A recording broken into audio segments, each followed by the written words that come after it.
Assalamualaikum warahmatullahi wabarakatuh.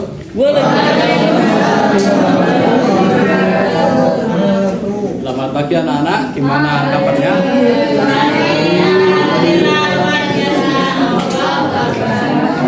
Baik ya.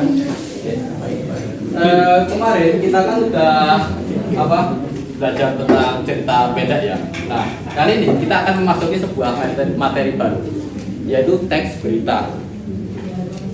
Kalian pernah nggak sih dalam kehidupan sehari-hari kalian itu menyaksikan atau mengetahui suatu peristiwa gitu? Contoh, beberapa waktu lalu di dekat rumah saya, tepatnya di daerah Magetan, itu adalah sebuah longsor yang menimpa di samping rumah seseorang.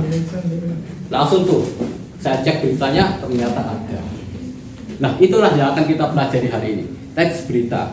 Sebuah teks yang memuat suatu peristiwa kronologis atau suatu fenomena. Nah, tapi sebelum itu Bapak mau nanya nih, siapa di antara kalian itu yang sering gitulah, ya atau enggaknya, seenggaknya sesekali baca berita gitu? Ada? Oke, coba siapa?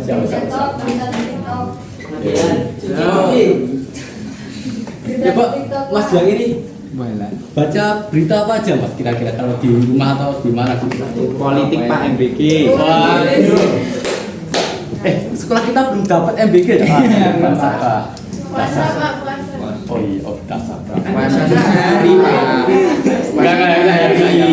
Enggak. Saya takut atasan. Nah, kira-kira kalian tahu nggak sih teks berita itu isinya apa? Ada informasi, ada waktu kejadian, lokasi, dan lain-lain kan. Nah, itunya yang akan kita pelajari hari ini. Kita akan belajar tentang itu. Kita akan mempelajari tentang analisis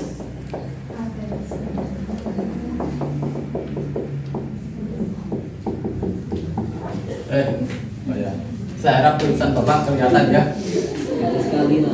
Simpel aja. Hanya ada 3 bagian di sini. Pertama itu struktur, yang kedua unsur, nah yang ketiga kaidah kebahasaan. Simpel aja, cuma 3 kok. Enggak muluk-muluk.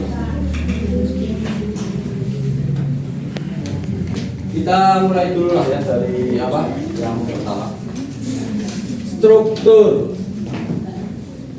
Nah, struktur ini ada 2 sebenarnya. Yang pertama itu teks berita sederhana dan kedua teks berita yang kompleks. Akan tetapi saya akan pakai yang kompleks saja soalnya saya yakin kemampuan otak kalian sudah bisa mau mencerna informasi yang saya berikan. Yes, Yang pertama, struktur itu ada judul.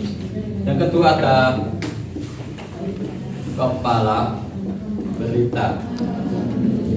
Saya jelaskan yang 2 itu dulu ya. Judul jelas itu yang bagian paling atas itu yang menjabarkan itu berita tentang apa sih? Contohnya itu kayak gini. Kepala berita itu bagian paragraf awal. Di awal-awal itu memuat apa sih? Itu memuat keseluruhan isi berita dirangkum dalam 1 paragraf atau 2 gitu. Jadi kalau kalian mau tahu ini beritanya itu tentang apa sih, ya kalian bisa lihat di bagian kepala berita ini. Selanjutnya itu ada tubuh.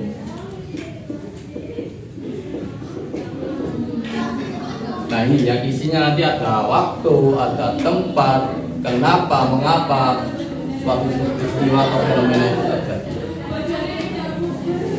Selanjutnya itu ada ekor.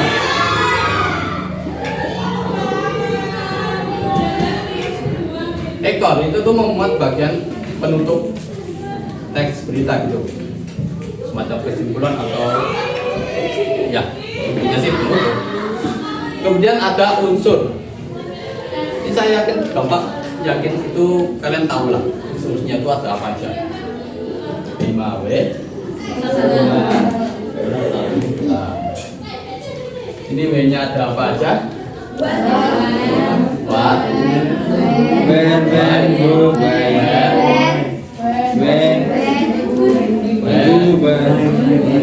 Empat. Yang satunya ini. Wow. Apa membuat tentang apa yang ada dalam teks berita tersebut? Apa yang terjadi? Apa yang dijelaskan? Apa yang dicoba disampaikan oleh penulis atau media tersebut?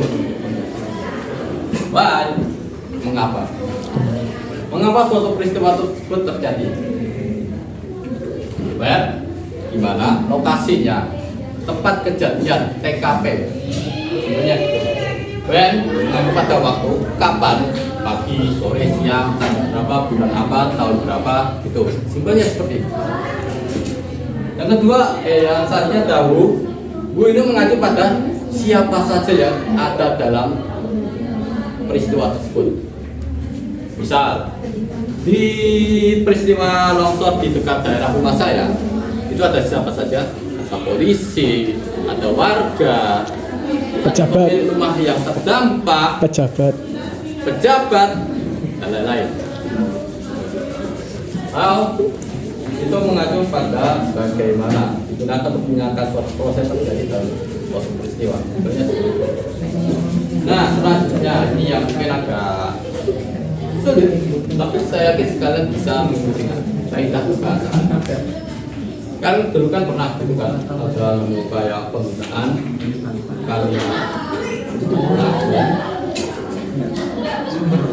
kalimat langsung itu gimana sih? Kalimat langsung itu kayak semacam pendapat suatu orang atau tokoh. Misal ada orang yang mengatakan atau bersaksi sesuatu. Nah, nanti perkataannya itu nanti bakal ditulis di sini. Sebenarnya seperti itu. Kemudian ada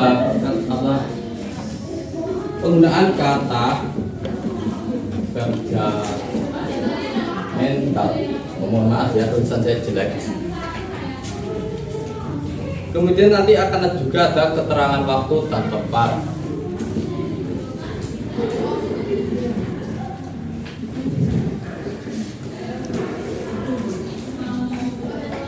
Ini mengacu pada web, terus yang saya jelaskan tadi. Lalu ada konjungsi,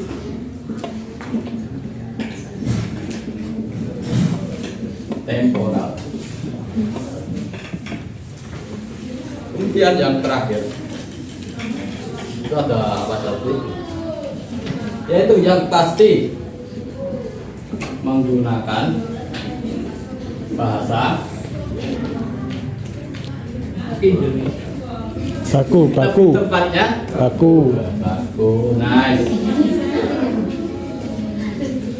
Ya, kan Bapak bilang kan, saya yakin otak kalian masih bisa mencerna informasi dari sini. Udah kelas 7 SMP, semester 2 lah. Kan kita kelas 8. Nah, ini ada contoh teks berita. Hanya saja ini itu koran. Sebenarnya itu Bapak itu pengen nunjukin teks berita yang digital gitu. Akan tetapi karena mati lampu gitu kan, jadi Bapak tidak bisa. Ini saya atau mungkin kalian pengen lihat satu-satu gitu, bisa saya bagi gitu. Ini dari mana? Dari Solo Pos, Panduan Informasi Terpercaya. Oh ya, saya dapat ini dari teman saya BTW. Terima kasih untuk teman saya. Nah, kita sudah belajar ya tentang struktur, unsur, kaidah. Nah, sekarang waktunya untuk tugas. Kelas akan saya bagi menjadi 3 kelompok. Setiap kelompok akan Bapak beri satu teks berita. Nanti kalian analisis struktur, unsur, dan kaidah bahasanya. Oke? Nice.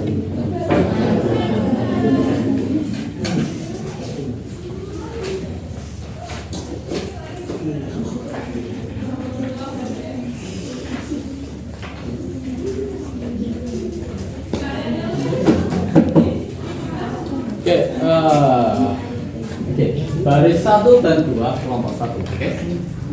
Ini saya akan langsung berikan saja. Foto wae, Cuk. Ya. Foto wae.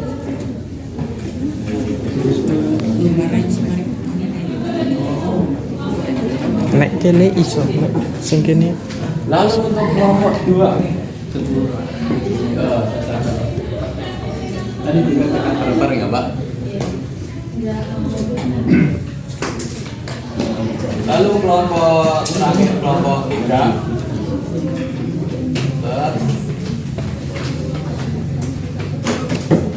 Oke, saya serahkan kepada Mas Pak. Waktu kalian 10 menit untuk mengerjakannya.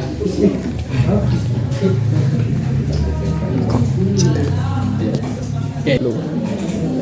Oke, 10 menit sudah berlalu, waktunya kita kumpulkan. Kelompok pertama.